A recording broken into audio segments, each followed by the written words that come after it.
조종사의 수염에 대한 정책은 미국 연방 항공국에는 없지만 몇몇 대형 항공사는 수염에 대한 엄격한 정책을 가지고 있습니다.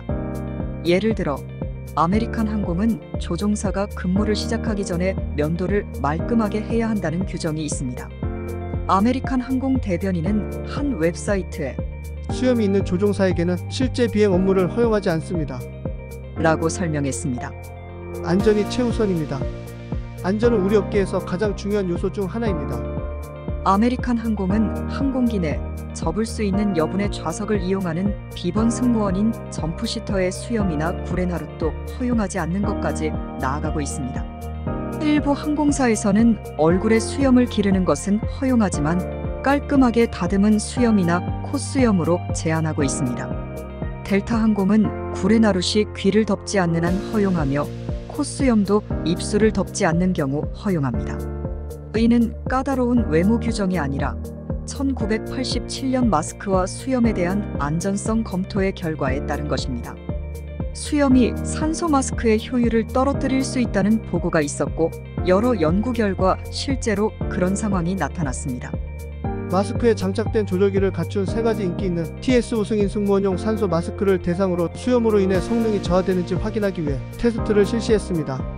라고 보고서에 이러한 연구 중 하나를 설명했습니다. 이 테스트 결과 데이터에 따르면 승무원용 산소 마스크의 피부와 닿는 표면에 수염이 있을 때 성능 저하가 발생하는 것으로 나타났습니다. 이러한 성능 저하는 수염의 양, 착용한 마스크의 유형, 마스크와 관련된 서스펜션 시스템 및 개인별 훈련 수준에 비례합니다. 한 연구에 따르면 산소 마스크 아래로 수염을 기른 승무원의 경우 16에서 67%의 누출이 발생하는 것으로 나타났습니다. 이러한 안전 문제는 승무원의 신체 활동으로 인해 호흡이 빨라지고 저산소증 위험이 증가하여 더욱 악화됩니다. 모든 항공사가 승무원이 수염을 기르는 것은 허용하지만 비행기 조종과 같은 복잡한 임무를 수행하는 조종사의 경우는 극히 드물지만 비상 상황에서 수염으로 인한 공기 흡입의 감소가 조종사에게 악영향이 될 수 있습니다. 수염으로 인한 주변 공기 누출로 호흡기 아래쪽에 적절한 비율의 산소가 공급되지 못합니다. 산소 마스크가 제대로 작동하려면 흡입 초기에 가장 높은 농도의 산소를 공급하고 흡입 후반에서는 희석된 산소를 공급해야 합니다.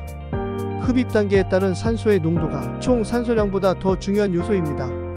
라고 보고서는 알려주고 있습니다. 수염이 많은 조종사는 감압 상황 시 산소 공급이 부족해서 다양한 수준의 저산소증이 발생할 수 있습니다.